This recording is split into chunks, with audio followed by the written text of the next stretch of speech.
Bonjour et bienvenue sur le plateau de l'émission Trade ou pas Trade, une émission entièrement consacrée à la bourse en général et au trading en particulier. Cette émission est aussi ce qu'on appelle un document à caractère promotionnel, car on y parlera produits de bourse de Société Générale. Donc vous l'avez compris, parler trading avec des traders, avec au menu cette semaine le CAC 40, AMD, Hermès, JD Logistique, STM et le Nasdaq. Il ne me reste plus qu'à vous présenter les traders assis autour de cette table avec, pour commencer, Jean-Louis Cussac. Vous êtes formateur et trader pour Perceval Finance. Bonjour Jean-Louis, merci d'être avec nous. Marc Daguer, vous êtes responsable et fondateur de la société DT Expert, un spécialiste de l'analyse technique et du trading sur les produits dérivés. Merci d'être avec nous Marc. Et bonjour Thibault. Bienvenue sur le plateau. Mathieu Lebrun, vous êtes responsable de la newsletter SMS Cash Alert, aussi spécialiste de l'analyse technique et des produits dérivés. Bonjour Mathieu, bonjour merci Thibault. d'être avec nous. Et Léa, vous êtes responsable et vendeuse produits dérivés, parents et certificats chez Société Générale. Merci d'être avec nous. Léa, donc on va commencer tout de suite avec la rubrique « On refait la semaine ».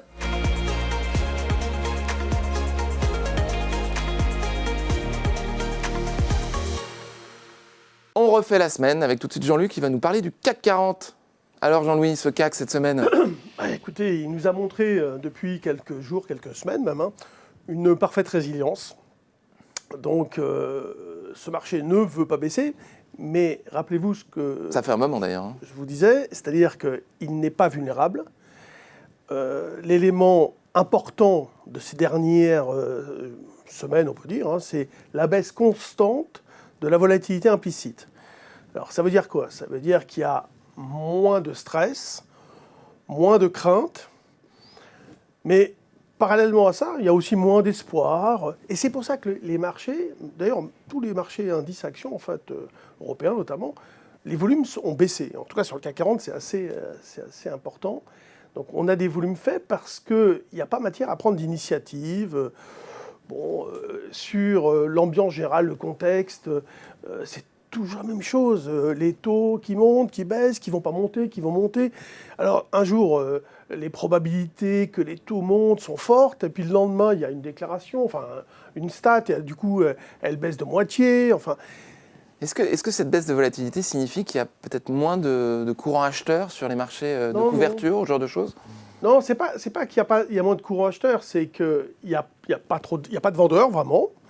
Maintenant, les achats passent souvent dans des phases comme ça, passent par les indices, en fait. Les investisseurs, ne sachant plus trop quoi faire, soit ils achètent le top du top des valeurs, et ça, on l'a vu depuis longtemps maintenant, avec des LVMH, tout le secteur du luxe qui a surperformé. Et puis à un moment donné, on ne peut pas non plus payer indéfiniment. Donc on achète l'indice, par exemple. Voilà. Il y a toujours une différence de performance entre les valeurs du CAC 40, donc les top capitalisations, et les valeurs moyennes? Ah oui, alors les valeurs moyennes, elles, avec les taux qui montent, les mid et small, il ne faut pas trop y toucher, à moins d'avoir des idées très précises sur des dossiers très précis, pour lesquels on a vraiment une forte conviction, mais sincèrement, c'est compliqué. Non, en ce moment. Oui, mais depuis un bout de temps.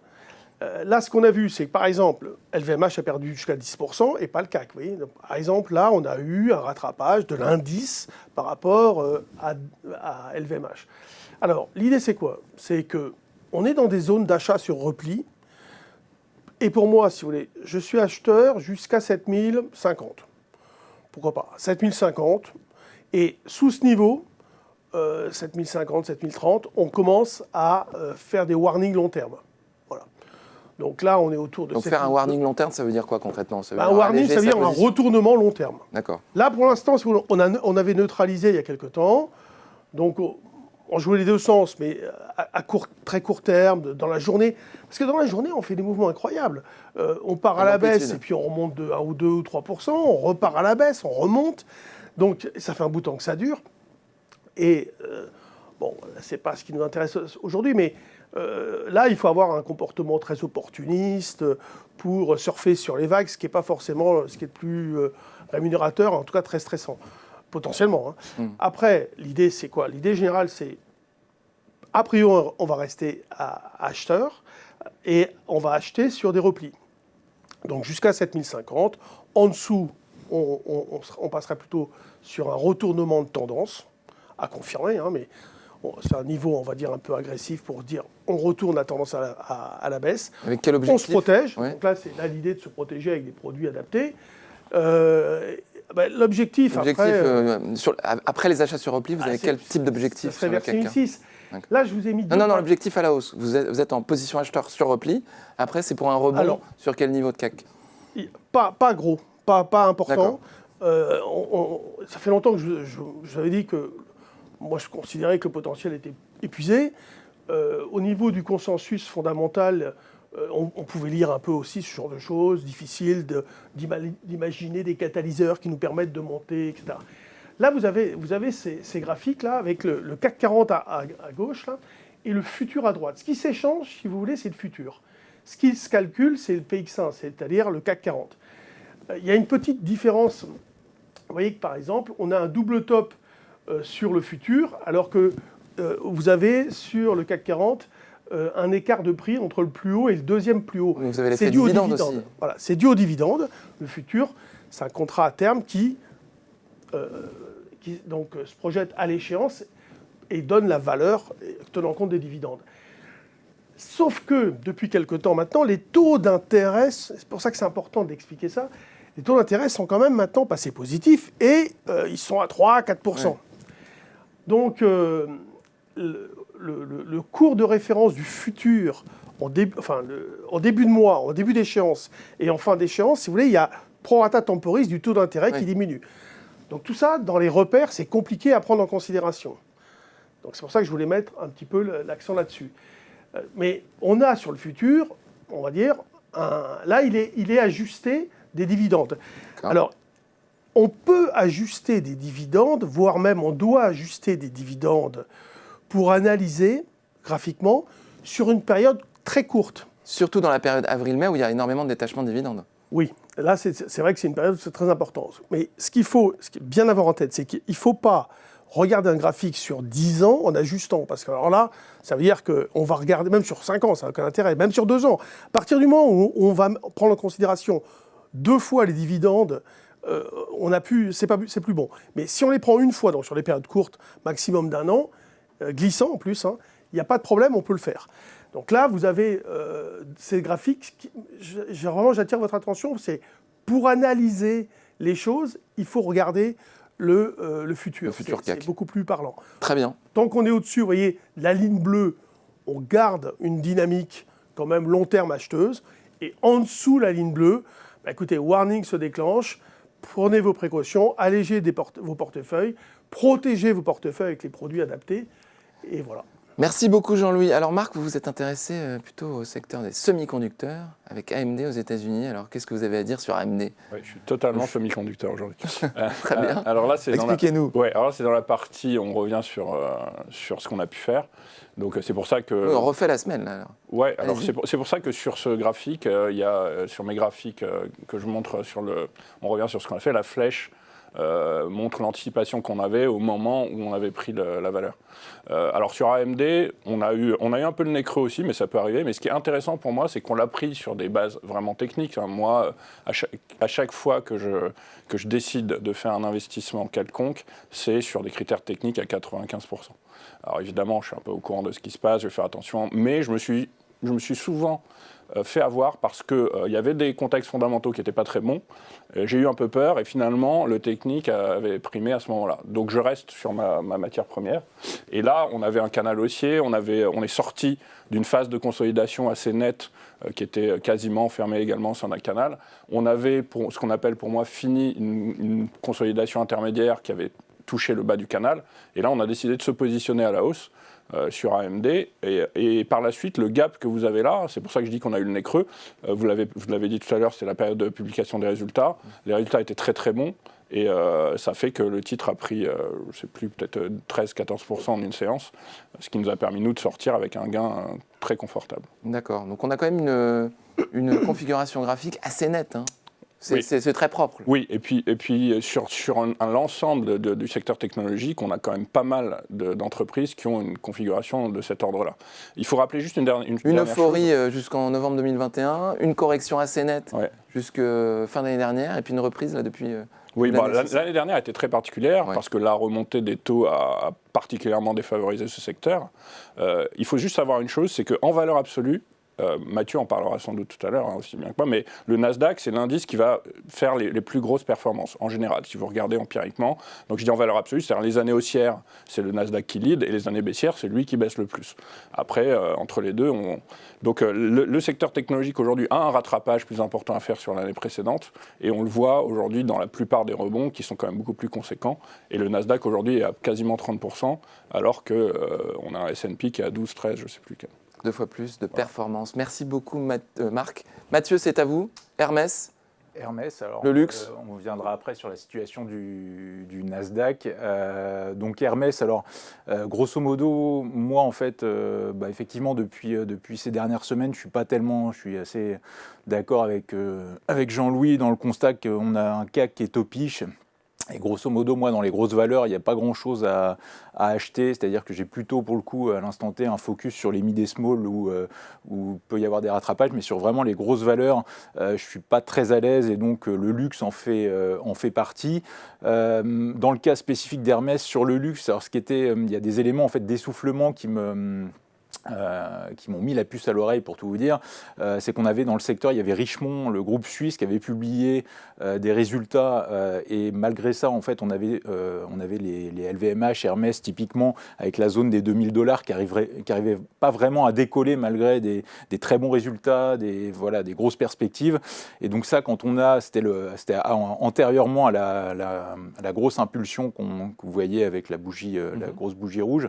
Et donc ça, en fait, typiquement, quand on a un secteur dans son ensemble, et Hermès en particulier, qui ne monte pas malgré un bon news flow, ça c'est typiquement le genre de signal précurseur. Alors ça ne veut pas dire que ça va vendre immédiatement, mais en tout cas ça montre qu'il n'y a pas un intérêt. Atteint une certaine forme de limite. Ouais. Normalement, on peut se dire, moi le premier, en fait, quand Richemont publiait, je m'attendais à ce que ça pousse un peu au-delà des 2000 € sur Hermès. Et donc quand ça n'y va pas vraiment, c'est justement là où je me dis, tiens, malgré... on avait ces dernières semaines, le titre a profité de la réouverture de la Chine, etc., même des bons résultats, des bons trimestriels, mais là, du coup, en avril, malgré Richemont, ça commençait à plafonner, ça n'y allait pas vraiment, et même dans les phases, quand le CAC était allé vers les 7006, on sentait que c'était plus vraiment les LVMH, les Hermès qui drivaient le mouvement, et comme de fait, en fait, à la première baisse qu'on a eue sur le CAC, quand on est retombé là, des 5005 vers les 7003, ça a été les LVMH, les Hermès qui ont été particulièrement attaqués. Donc dans le cas de Hermès spécifiquement, alors je ne vais pas refaire le contexte. Donc 2000 résistances, objectif grosso modo, effectivement, je pense que l'impulsion qu'on a eue là entre les deux flèches de couleur, je pense que c'est vraiment que le premier temps d'un mouvement correctif. Et du coup, je pense effectivement qu'on va avoir une réplique baissière en direction des 1800 €. Et grosso modo, l'idée, c'est une cassure de la ligne de tendance qui est visible en grisé sur le graphique. Si le luxe nous abandonne, le CAC 40 risque de décrocher un peu. Alors, ouais, il a quand même été bien poussé par ce secteur. Quasiment 30% du CAC dans le luxe. Ouais. On verra ça. Très intéressant. Donc, voilà, merci beaucoup, Mathieu. On va passer à la rubrique Le Zoom sur...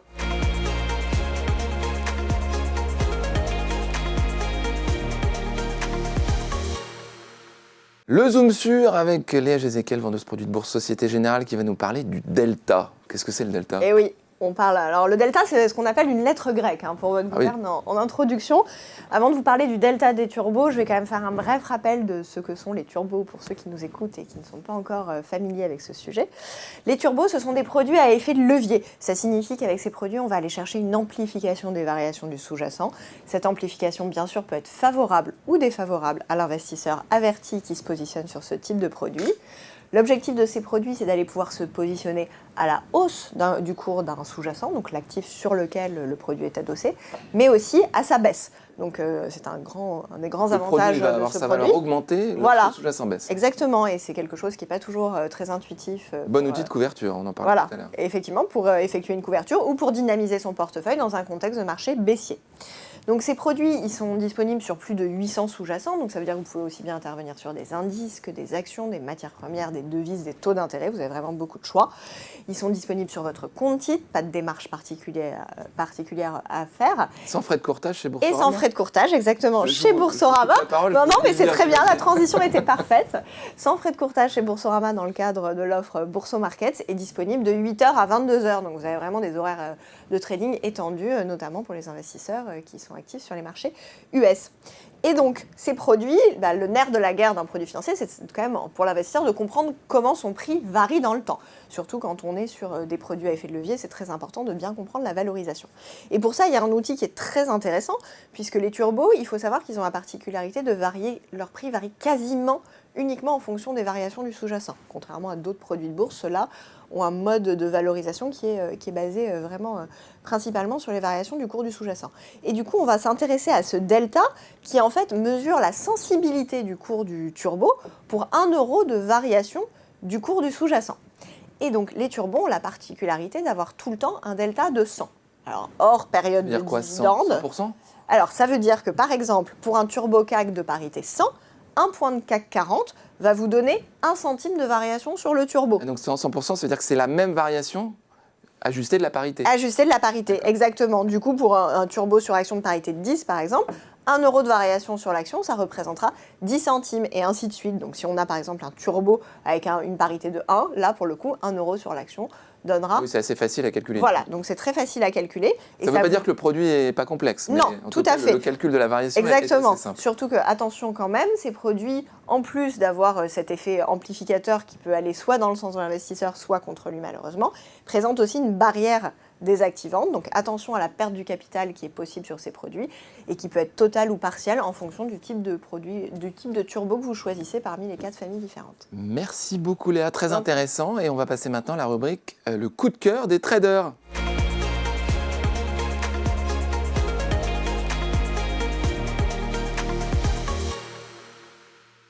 Le coup de cœur des traders, vous connaissez le principe, chacun de nos invités traders a 1 minute pour convaincre les 2 autres, pour déterminer s'il y a trade ou pas trade, comme le nom de l'émission.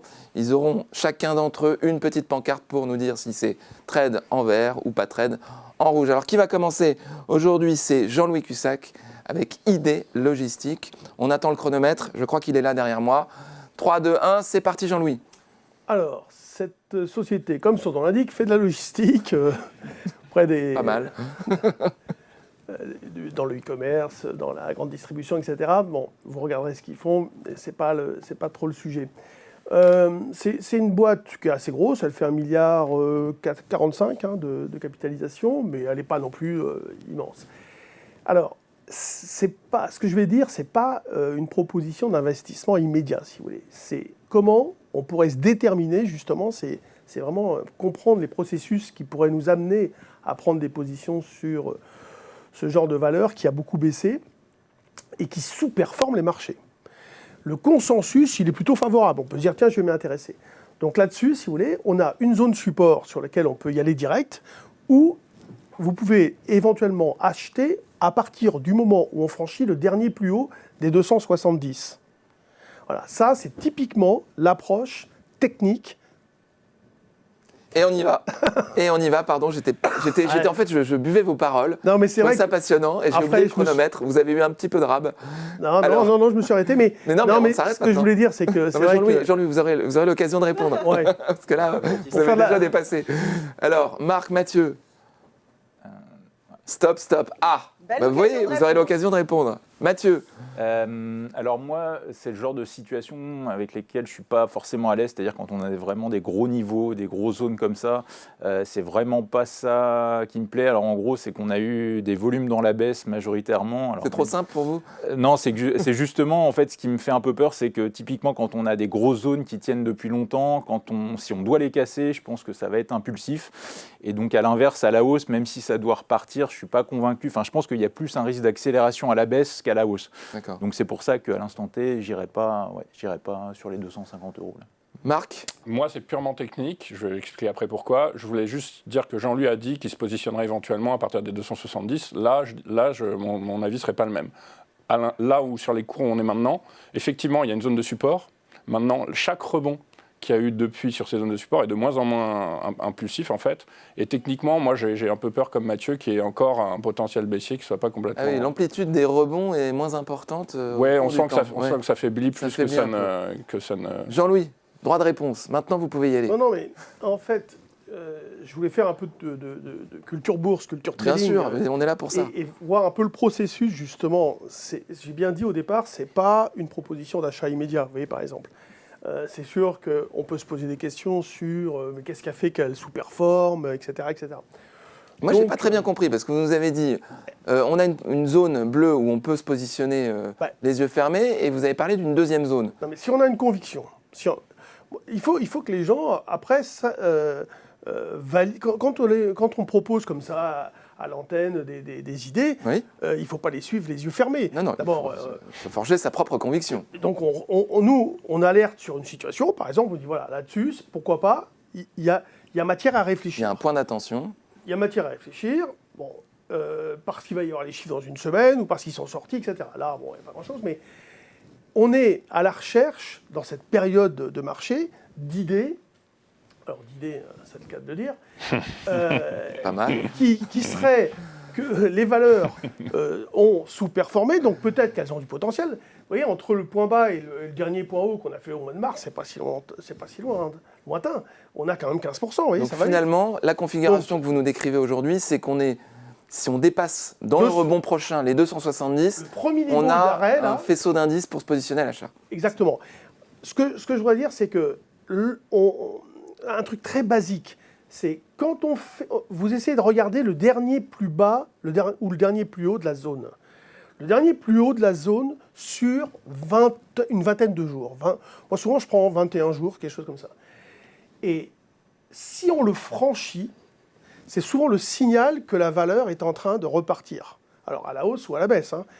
Donc, à la baisse, ça serait le dernier plus bas, et à la hausse, donc il est tout près, et à la hausse, on ne se positionne pas maintenant, et on dit, je n'achète que si le dernier plus haut est franchi, et c'est le signal technique pour entrer.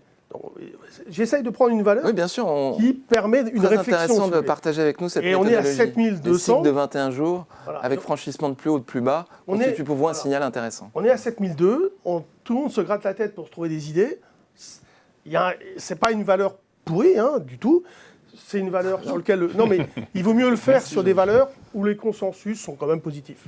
Merci beaucoup Jean-Louis. Alors Marc, on revient dans le secteur des producteurs de semi-conducteurs avec STM, Ouais, le champion européen franco-italien. J'ai fait ton sur ton. Donc on va mettre le chronomètre derrière moi, 60 secondes. Je pense que c'est bon. On y va. 3, 2, 1, c'est parti. Alors STM, avant de vous parler de ce qui est encore une fois ma matière première, la partie technique, d'un point de vue fondamental, on n'a que des voyants ouverts quasiment. La marge bénéficiaire est en hausse depuis 2020, les résultats sont bons, on a de bonnes perspectives, il y a des projets de joint venture avec une boîte chinoise, avec des projets assez conséquents dans le silicium. Bref, donc en gros, d'un point de vue fondamental, je ne vois rien d'inquiétant, même si, encore une fois, c'est le technique qui me fait prendre mes décisions. Techniquement, on a deux choses. D'abord, sur du long terme, même si aujourd'hui, ce n'est pas ce qu'il y a de plus pertinent, mais on a quand même un canal qui est en bleu léger depuis mars 2020, un canal haussier, bon, mais surtout depuis le rebond de juillet 2022, pardon, on a un nouveau canal qui lui est en bleu, qui est assez propre. 10 secondes. On a un dernier rebond qui a eu lieu à la fois sur le bas du canal et sur ce qu'on appelle nous un overlap en rouge, là, qui est une ancienne zone de résistance, qui est devenue un support. Donc tous les voyants sont ouverts pour moi. Merci Marc. C'est maintenant à vos collègues de donner leur avis. Stop, donc pas trade ici, trade ici. Parole à la contradiction. Merci. Mathieu, allez-y. Alors moi, dans la continuité de ce que je vais expliquer juste après, je ne suis pas très Ne dévoilez pas tout. mais c'est surtout ce qui motive en fait mon stop, c'est qu'à l'instant T, je ne suis pas très acheteur du Nasdaq. Et donc, par voie de conséquence, acheter STM, d'autant plus qu'on a, sur l'action en elle-même, on a eu une grosse impulsion. Alors, je ne sais plus si c'était en février ou mars, et je crois que c'était post-publication. Et ça, c'est aussi quelque chose avec lequel je ne suis pas très à l'aise. C'est-à-dire, quand on a une société qui est vendue post-trimestriel, généralement, ça crée une inertie dans le mouvement. Alors, à voir s'ils vont surprendre à la hausse favorablement sur leurs résultats là, en juillet. Mais à l'instant T, ce n'est pas quelque chose que j'achèterais immédiatement. Très intéressant, Jean-Louis. Vous êtes plutôt favorable à ce scénario? Alors, graphiquement, c'est quoi? non, mais bon, sur le plan fondamental, je suis d'accord. En plus, STM n'est pas très cher payé. Tout le monde est d'accord là-dessus, je pense, par rapport à ces... Et typiquement, vous voyez, on aurait pu avoir mon discours sur STM comme celui que je viens d'avoir sur l'idée logistique, sur le point bas qui était en fait un pullback sur la zone de résistance précédente. Vous voyez, on avait un triangle qui tapait une zone, et puis on l'a franchi et on est revenu se positionner sur le haut de la zone précédente. Alors là, si vous voulez, soit on a acheté un petit peu ce que j'appelle moi par anticipation. Alors en effet, souvent ce qu'on fait, c'est qu'on va utiliser, pourquoi pas un turbo, en tout cas quelque chose où on va peu investir. On commence à construire une position. Voilà, avec un risque limité. Et ensuite, on va attendre les signaux techniques. Alors bon, là, il faudrait dézoomer un peu, mais... Moi, je sais ce que vous allez me dire. Vous allez me dire, on prend position entre 37 et 40 et on accélère au-dessus de 47,75. Au-dessus de... Si on franchit là, c'est ça ou pas? 43, je commence à apprendre un petit peu. Ah, là-haut, là... Ah non, je me suis trompé. Non, c'est-à-dire qu'on pourrait considérer que c'est l'objectif, et que si on franchit ce niveau, en effet, c'est le signal d'une nouvelle impulsion. L'idée étant, j'achète maintenant dans la zone entre 37 et peut-être juste le franchissement du dernier plus haut, qui devait être autour de 42,30 là. Donc ça peut être un niveau où on va renforcer sa position pour viser les 48, voire même les 50. Et ensuite, on garde un solde si jamais on franchit. Très intéressant. Oui, je voulais juste... Marc, vous avez quelque chose à ajouter parce qu'il faut quand même répondre à Mathieu. Oui, parce que mon ami Mathieu, avec qui j'ai énormément d'affinité, le STM n'est pas totalement non plus corrélé au Nasdaq. C'est juste ce que je voulais dire. C'est-à-dire que, bon, alors on est d'accord, hein, quand on essaye de se positionner sur une valeur technologique, on va faire attention à la santé du secteur en général. Le rebond sur le Nasdaq a eu lieu plus après celui qu'il y a eu sur STM, qui a eu lieu depuis juillet 2022. Enfin, il peut y avoir dollar aussi. Il peut y avoir oui, il y a l'effet dollar. Il y a aussi parfois l'effet des corrélations Europe-États-Unis qui peut arriver aussi. Bon, voilà. Donc c'est juste pour dire que je suis d'accord avec Mathieu. Différentiel de taux, différentiel de change. Mais je ne vais pas m'arrêter à ça forcément pour une valeur comme celle-là. Merci beaucoup Marc. C'est au tour maintenant de Mathieu. Vous avez la parole. Alors, je vais pour conclure sur le Nasdaq. On est très techno aujourd'hui. Hein. Oui, donc, ADM, AMD, STM et Nasdaq. On va finir.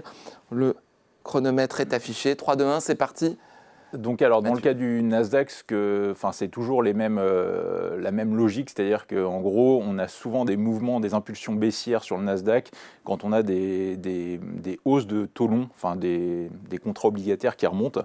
Ça s'est vérifié, alors là quand j'ai envoyé ce graphique c'était mercredi matin et donc moi dans le service j'ai pris un gain dans la baisse qu'il y a eu mercredi soir et donc en fait ce qui est souvent intéressant c'est que, alors c'était consécutivement à la banque, au relèvement de taux de la Banque du Canada.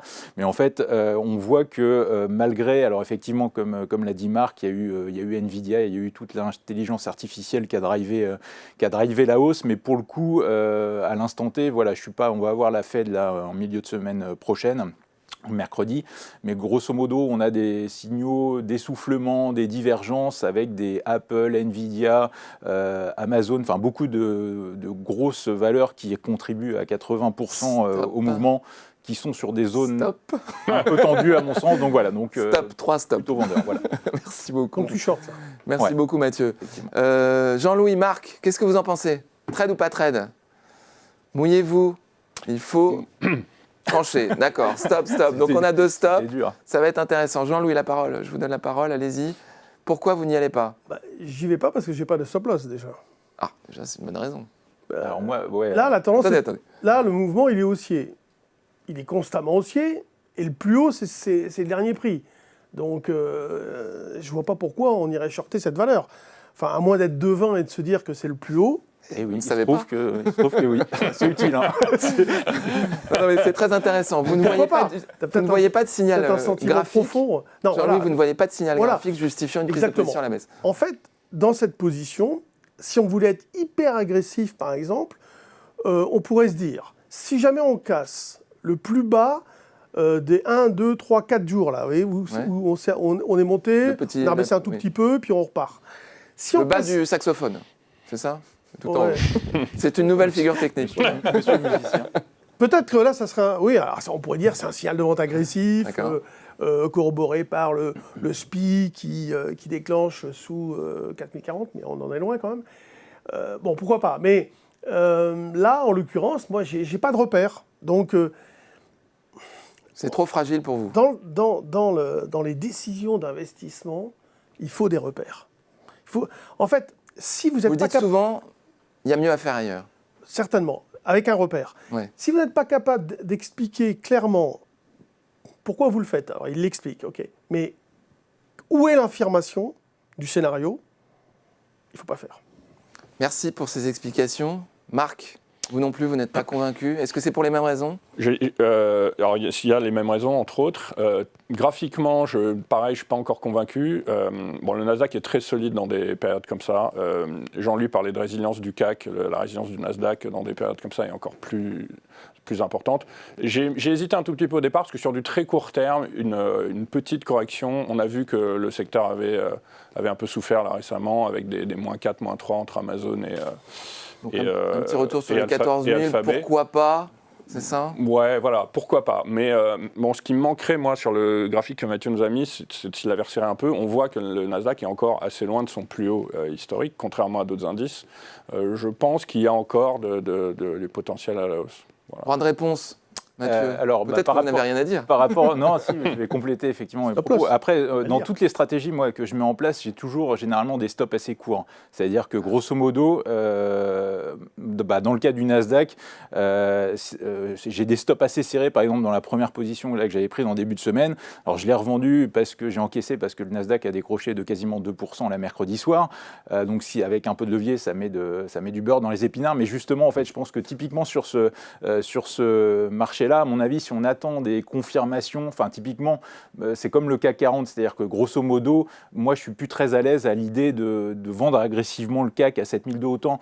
Quand on était 7005, il y avait pas enfin je préfère être peut-être trop en avance au risque d'être trop contrariant et d'avoir tort peut-être une ou deux fois au début, c'est-à-dire que dans mes historiques de trade, moi, en fait, il y a quelque chose qui est assez marquant, c'est que dans les premières prises de position, j'ai souvent tort une fois ou deux, avant que ce soit la troisième qui paye beaucoup, parce que l'impulsion suit. C'est ce qui s'est passé sur le CAC, c'est aussi ce qui s'est passé sur le Nasdaq, où effectivement, moi, j'avais pris, pour tout vous dire, en toute transparence, un petit stop lundi, c'est-à-dire que j'étais vendeur depuis les chiffres de l'emploi US qui étaient sortis vendredi dernier, donc du coup, il y a 10 jours, quand notre audience visionnera cette vidéo, et en gros, parce que j'avais des signaux de remontée des taux longs et que ça me disait que statistiquement le Nasdaq allait sous-performer, ce qu'il a fait, sauf qu'entre-temps il y a eu le Russell qui a continué à la hausse, il y a eu une petite inertie, mais derrière on a effectivement fini par avoir cette impulsion que j'attendais.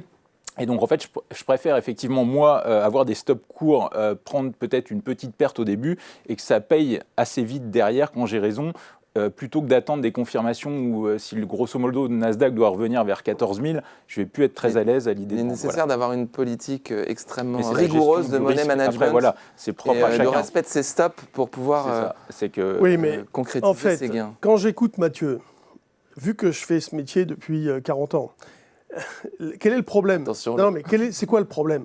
C'est que ça réclame une présence derrière les écrans très importante. Bah oui, mais Donc alors, il faut une ouais, grande réactivité. alors, pour tout Ce vous qui n'est dire, pas ouais, forcément le cas des gens qui nous écoutent. Voilà, c'est là, pour ça on est que- d'accord. hein, C'est pour ça que moi je me dis, attends, là, C'est que c'est même, un point très après, important. moi, j'ai, Ah bah oui. par exemple, quand j'ai pris position, j'ai commencé à vendre, en fait, en toute franchise, j'ai commencé à vendre dans le service vendredi à 17h post-NFP, donc vendredi dernier. Et derrière, je disais à mes clients, soyez là jusqu'à 22h, parce que... Non, mais après, Ah, mais donc, on a un canal sur Telegram, 3 heures, on est sur 3 heures. on a un Ouais, canal ouais. Telegram, on a des outils. Alors on n'est plus au XXe siècle ou en fax ou je sais pas quoi, mais en gros, effectivement, il faut pouvoir reste devant l'écran, il faut pouvoir réagir vite. Quand j'ai encaissé, c'était mercredi, hier matin, jeudi matin, on a encaissé à 8h03. Parce que les futurs étaient en baisse et il ne fallait pas attendre 16 heures où le Nasdaq reprenait finalement 1%. Donc effectivement, il faut une gestion du risque et un minimum, effectivement. C'est bien de le préciser, c'est bien de le préciser. Merci beaucoup, c'est très intéressant. Cette émission est très intéressante aujourd'hui, je trouve, particulièrement. Ça change. Et on va voir maintenant.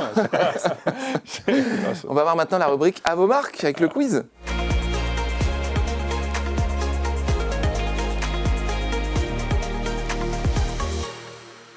La rubrique tant attendue du quiz à vos marques, où nos traders assis autour de cette table vont se mesurer sur un quiz de saison, un quiz sur les dividendes. Effectivement, Thibaut, on essaie de contextualiser un peu. Et là, c'est la saison des dividendes, donc c'est le moment de tester vos connaissances sur ce temps fort de la vie des actionnaires. Rappelez les règles, parce qu'ils ne sont pas très disciplinés. Oui, c'est vrai. Pourtant, vous venez souvent, mais je remarque que la discipline ne s'améliore pas forcément. On attend la fin de l'énoncé des questions avant de buzzer. Et merci de mettre votre buzzer là, qu'on voit bien les lumières. Voilà, pas de triche. On y va avec la première question. Quel est le montant record de dividendes versés dans le monde sur une année ? S'agit-il de 72 milliards de dollars, 327 milliards ou 1560 milliards de dollars ? Je vais tenter la 2, 327. Non. La 3. Ah non, c'est Bravo Jean-Louis. Une technique attentiste, mais qui pique souvent. Non, j'aurais dit la 3. Franchement, tout de suite, je me serais dit ça. Mais bon. Pas tout de suite, mais juste après. Voilà. Juste après, oui. Alors, effectivement, c'est très bien, Jean-Louis. C'était en 2022, donc on est sur des bonnes années. D'ailleurs, on le voit souvent dans la presse quand même, année record sur les dividendes. Effectivement, en hausse de 8% par rapport à 2021, qui était déjà 2021 un record au niveau mondial.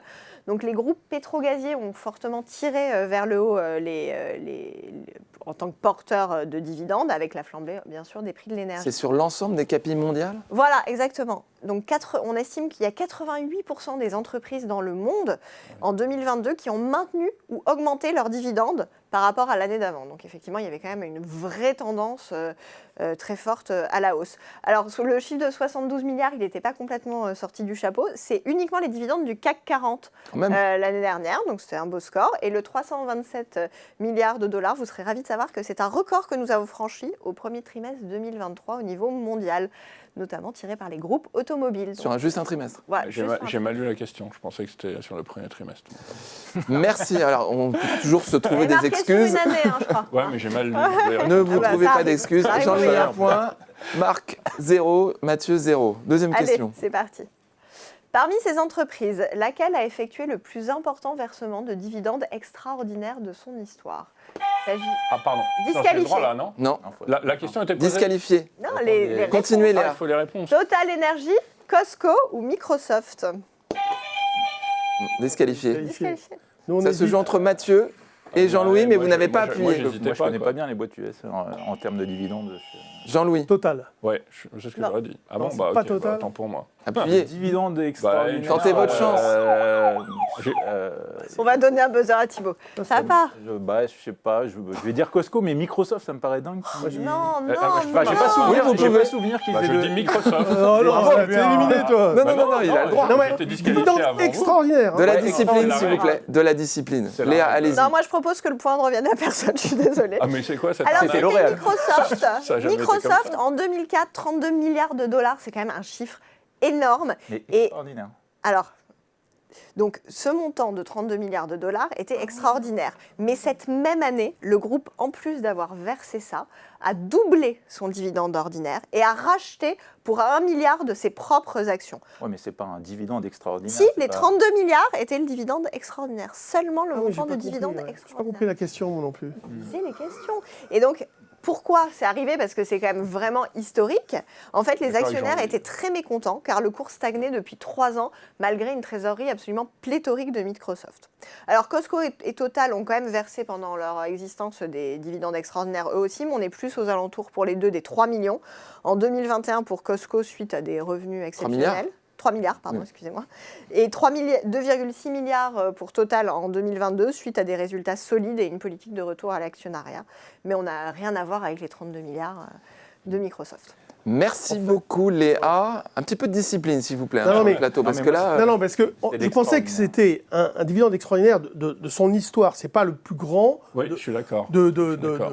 qui a été distribué De dans son le monde. histoire, de l'histoire de Total, de Costco ou de Microsoft. Question numéro 3 Léa, s'il vous plaît. Alors, Allez. ce point n'est pas attribué. Non, voilà. ne Moi, je vous porte disputez pas. plainte. On verra les réclamations C'était- après. c'était pas Et on comme verra ça si elle a les été fois reçue dans la prochaine émission. Léa, allez-y. Question 3. Une situation de dividend yield trap se produit lorsque le rendement du dividende est élevé suite à la chute de l'action, le rendement du dividende est faible malgré des bénéfices élevés, ou le rendement du dividende diminue à mesure que le prix de l'action augmente. Je vais dire la une. Très bien Mathieu, Ouais. effectivement. Alors donc on le rappelle, le rendement du dividende, on le calcule Pardon. très simplement, c'est dividende sur cours de l'action. Et donc quand on parle de dividend yield trap, donc concrètement ça veut dire le piège du taux de dividende, hein, trap c'est piège en anglais, en fait mécaniquement si le cours de l'action diminue, ça va augmenter le rendement du dividende. Si le dividende reste au même niveau, Exactement. effectivement, il aura une proportion Sauf plus que importante. certains investisseurs ont pour stratégie de sélectionner des valeurs uniquement sur le rendement du dividende comme critère. Or, du coup, on peut être dans des situations où en fait ce rendement du dividende est très bon, mais ça masque finalement une mauvaise santé financière de l'entreprise avec une chute qui précède une chute récente du cours de l'action qui fait mécaniquement augmenter ce cours du dividende sans pour autant que ce soit forcément un signal Ouais. d'achat très Et intéressant. on rappellera que le détachement d'un dividende ne crée pas de l'enrichissement puisque la valeur de l'action diminue d'autant. Donc un point pour Mathieu, un point pour Jean-Louis, 0 pour Marc. Comme la Quatrième question. C'est quand même la capacité à générer ce dividende qui est importante aussi. Parmi ces entreprises, laquelle n'a jamais versé de dividende depuis son introduction en bourse? S'agit-il d'Apple, Nvidia ou Tesla? J'ai un Tesla. Bien Marc, vous voyez, Bravo. vous refaites là. C'est net et sans bavure. Pas d'hésitation. Effectivement. Alors Tesla n'a jamais versé de dividende depuis son introduction en bourse en 2010. Ils ont d'ailleurs précisé qu'ils n'en verseraient jamais. Donc il n'y a pas de mensonge sur la promesse de vente. Alors pourquoi Tesla verse pas de dividende? Ça n'a rien à voir avec ses résultats, ses bénéfices potentiels futurs. C'est vraiment sa stratégie en fait. Tesla est dans un secteur qui est extrêmement concurrentiel, qui nécessite énormément d'investissements en R&D. Et pour être à la pointe toujours, quelque part, elle n'a pas d'autre choix que d'investir ses bénéfices pour rester justement extrêmement innovant. Et côté Nvidia et Apple, les dividendes sont irréguliers, c'est-à-dire qu'il y a des années où il n'y en a pas, il y a des années où il y en a, mais c'est pas une Alors page un point blanche. partout. Après- Tout va se jouer sur la dernière question. Marc, vous vouliez rajouter quelque chose? Non, mais moi, entre autres, en dehors de savoir que d'autres en avaient déjà versé, c'est le côté un peu Elon Musk avec qui ça colle quand même pas mal dans l'état d'esprit. Voilà. La communication est quand même enfin, c'est le- toujours oui, un petit c'est-à-dire- peu original ou Oui, c'est particulier, ça, on va dire. c'est ça, c'est le positionnement, et tout à fait. 5e question, tout va jouer sur cette question puisque nous Attention, avons tous, vous êtes tous à égalité. nous avons tous, enfin ils ont tous un point, ces traders autour de la table. Allez-y Léa. Quelle pardon. entreprise a versé le plus de dividendes en 2022? Petrobras, Microsoft ou BHP? Jean-Louis, vous avez... Petrobras? Non. Non. J'aurais dit Petrobras aussi. Facile. Moi, je dirais BHP. Oui, c'est BHP. Ah, c'est l'un ou l'autre. Victoire de Marc. Entreprise Au finish, minière sur la ligne. Tu aurais australienne. dit ça en première intention?